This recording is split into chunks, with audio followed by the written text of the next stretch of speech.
Malema? No, thanks, Chair. I think we're moving a bit fast because I thought we're still at the introduction level where there are three issues that have not been answered.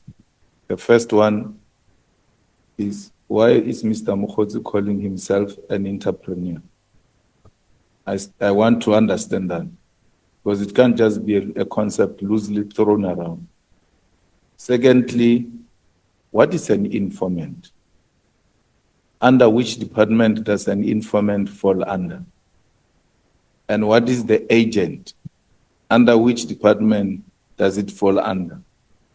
And between the informant and the agent, which one has got, not PESAL, some false number that were able to account through that number that were paying this particular agent?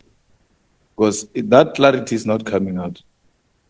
And I think we need to get that clarity. So we know we're dealing with entrepreneur, for real if he is, informant if he is, agent if he is.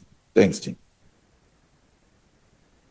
Thank you, Honorable Malema. I think the first issue is the issue of the names. I think if there is that consensus that the usage of the names must be avoided with all possibilities necessary. You will also, Mr. Mokhodzi, I was also tempted on Malema to enter on the issue of the informant, the conduct agent, and the undercover agent. So I think you must also give us the significant difference between the three, and also enter on, because as you introduce yourself in your own statement, you say, I'm an entrepreneur. So maybe you can walk with us through that. You can proceed, SC. Let's allow him to first deal with this matter, then we'll come to you, Honorable Skosan. Oh, thank you, Chair. The question of an entrepreneur, it may be understood, in a different way. I only call myself an entrepreneur because I'm selling. I have a small business, and sometimes we do application for entrepreneur development program with CEDA. We make application, and that's how I put it, that I'm an entrepreneur. Probably Honorable Malema and other people will be able to say no, because you are selling on a small scale, you are there for this particular thing. I may not be able to give it in the proper way in which it's understood, but I just call myself a small business and entrepreneur. To me, they sound the same. The question of informant, Chairperson. Now, before you go there, you are saying you are selling. What are you selling? Where? All three, Chairperson. I have some liquor outlets. I also distribute meat, manufacturer wars, and all these things to different, like your funerals, weddings, and so forth.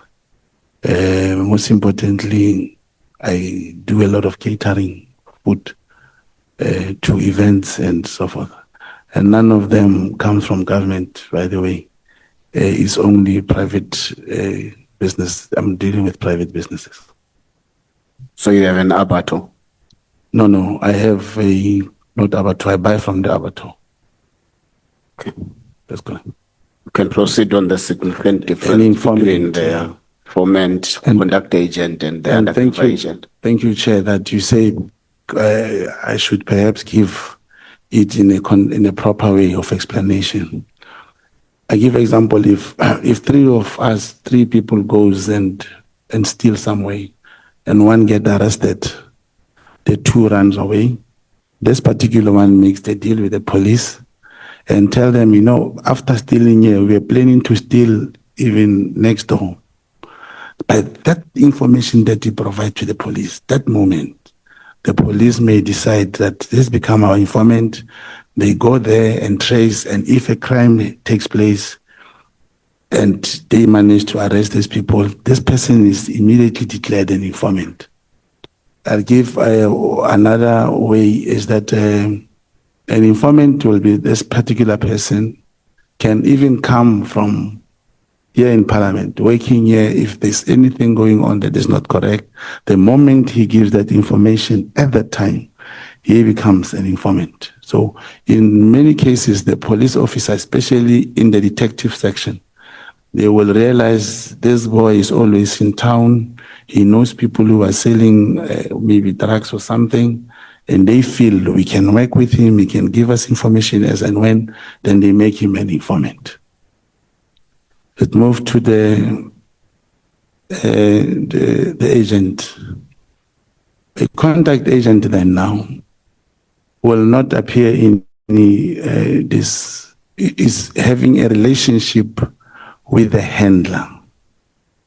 This particular handler will bring assignment, will tell him there is this information, can you work on this? Now, the moment you are registered by a particular crime intelligence officer, then you start identifying in ranks, in maybe in government department, any institution, those particular individuals that you identify to work with you, they become your informant. You start having a network of informants again that gives information and you give to your handler. And this, for example, informant does not have a file. He say, police, tomorrow they are breaking, they come. He does not possess any file, but the contact now, there is a file where he writes, you get the assignment, this handler will go to his commanders and whoever and make arrangement and talk to them, get you permission and say, yes, you can do that. There's a CIT that's going to take place, mang, they're involved. You tell the agent, you tell the handler will then organize, for example, inform the police of that particular place before the CIT can take place. That's when the police will act. Now, in that sense, I don't know if I'm understood, Chairperson. I was going to give an example in a way of this particular, the BM1, this affidavit that is written here. This affidavit, it came from a source. This particular source made me meet with one colonel. And this colonel was aware of a disciplinary hearing to take place. And this colonel was one of the witnesses. He was called to KZN and be given a mandate how to fabricate stories to favor the employer to get this particular general expelled. Now, in that sense, I had to speak to my handler, and the handler arranged the DPCI.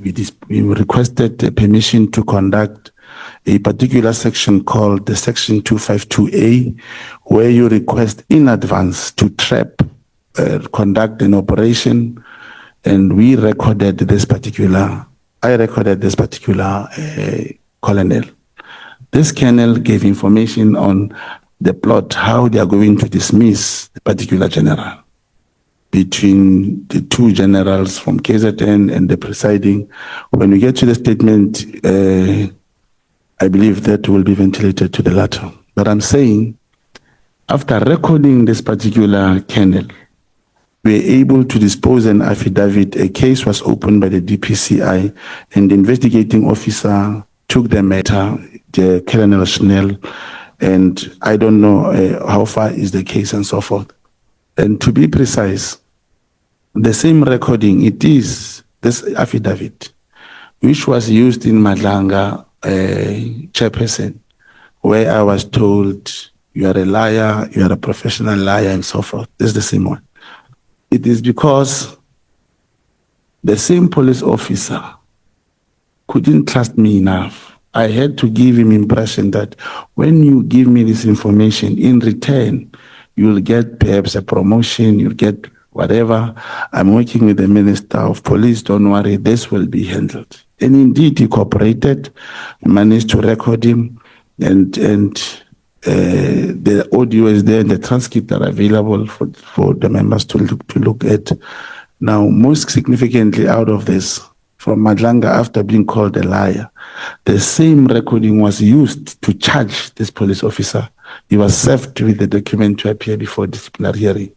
I'm trying to show you that as an agent, an informant could not apply for 252A, but an agent can talk to the handler and request the 252A, which was granted, and that's the difference between that, Chairperson.